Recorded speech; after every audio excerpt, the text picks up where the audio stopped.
Welcome to Astute 2024 Day 23. I mean, we have just 7 or 8 days to go. Yeah, we have 8 days to go. 31 minus 23. We have like 8 days to go. Wow. Like, wow, when we started, it seemed that we were not going to finish. But see how far God has brought us. God has brought us this far. I don't have a voice, so just like that, like that. We're reading Proverbs chapter 23, and I'm going to read the Amplified and the CV version. I'll be using it interchangeably as the Spirit allows me. The Amplified version says that when you sit down to eat with a ruler, consider who and what are before you. The New King James Version says that when you sit down to eat with a ruler, consider carefully what is before you. Then the CEV version says when you are invited to eat with a king, use your best manners. Don't go and stuff yourself. That's verse 2.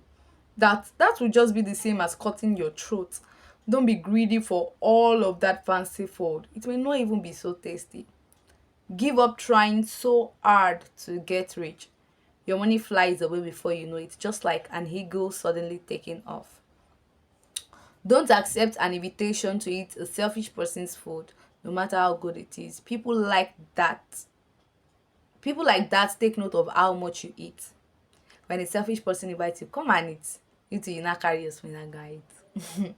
They take note of every muscle, every spoonful you carry. And in future, they're definitely going to use it against you. Not even in future. When they are talking with their friends, they will mention your name and they will tell their friends how you were eating like a glutton. Not just now, this is not just in terms of food, like literally food. But wealth, when someone invites you to do anything, someone invites you to their place, someone invites you to a business, someone invites you to their company, someone invites you to your place of work, someone invites you to a contract, these are the rules you should follow. You should not go about and start doing and start gallivanting. Learn. Observe what has been placed before you. Don't be don't be in a haste to get rich just by what someone has invited you to, but take note, observe, study things, and you see how everything will work out together for your good. It says, then verse 10 says, don't move a boundary marker or take the land that belongs to orphans. I When thinking of this, I remember a certain case that happened sometimes back, and some parent the parents of a particular person died, and they had some properties. Then some people went ahead to take over the property and all of that, and the outcome was disastrous. Those people who took over the property of the orphans, they did not live to spend the money they got from it, because they already sold it to someone else. They did not live to spend the money. They did not live to spend the money. Because, and the reason why you don't cheat orphans or whoever either of their parents is dead is because God is there to defend them against you. God is there to defend them against you. God is there to defend them against you. I'm trying to see if the Amplified Version, what the Amplified Version says. The Amplified Version says, for their Redeemer is mighty, he will plead their cause against you. Remove not the ancient landmark and enter not into the fields of the fatherless. Whatsoever belongs to an orphan, whatsoever belongs to someone whose parent is dead, do not make an attempt in any way to cheat them, because if you try it, you're not waging war against that person, now you're waging war against God himself. So listen to instruction and do your best to learn. Then verse 13 says, don't fail to correct your children. You won't kill them by being firm. We have a lot of children nowadays. I'm a teacher, and I see some children in school, and I'm like, God, did these children's parents, did they even train them at all? And I've seen cases whereby teachers will actually correct parents. Lagos State government do not allow teachers to really use cane any longer in school. So we only correct them with our mouth and probably give them, in fact, even corporal punishment has been banned. So we just correct them, tell them, don't do this, or sit down, kneel down, and all of those things. And a parent came to school one time and was like, no, don't tell my child what to do.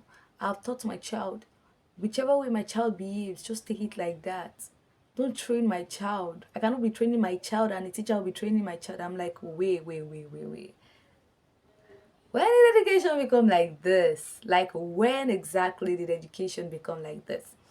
And one thing I just picked from it is the fact that we have parents who are not firm on their children because they feel being firm on their kids would actually kill their kids, which is a lie from the pit of hell. The devil will try to sell lies to you in order for you not to train your children.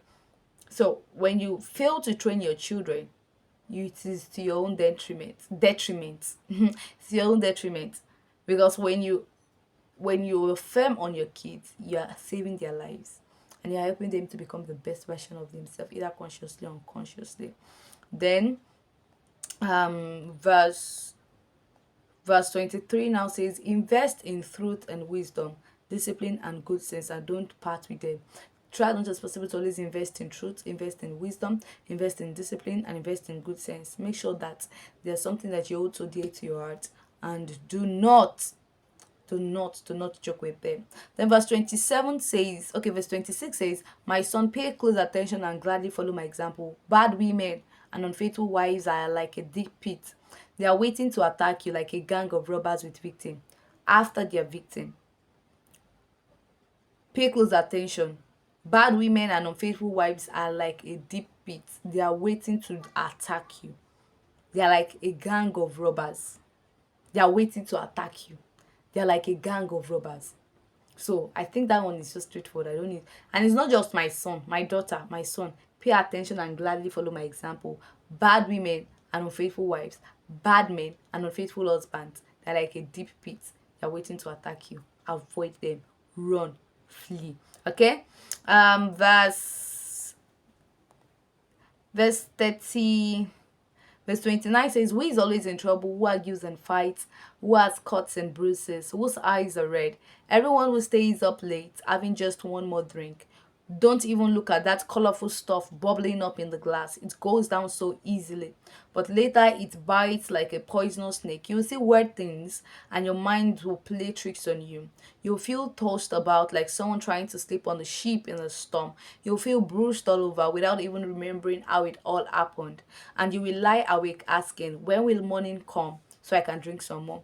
Here Solomon is admonishing those people who are drunkards, so to say, those who are drunkards, those who stay long at the wine, those who go and try to seek and try mixed wine, they try to do all sorts of things. It says when you're under the influence of wine, when you're drunk, you'll be all strange things. Your mind will turn the wrong way. Your mind will be incorrect. Your mind will be untrue.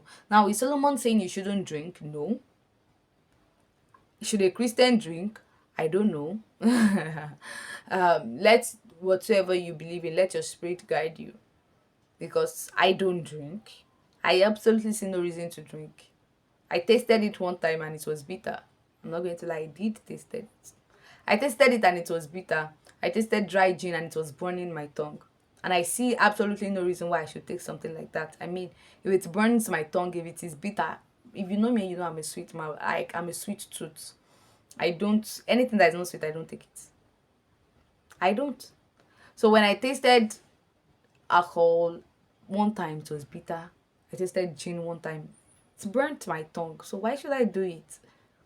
And you're educated, you know all of those things have side effect on your body.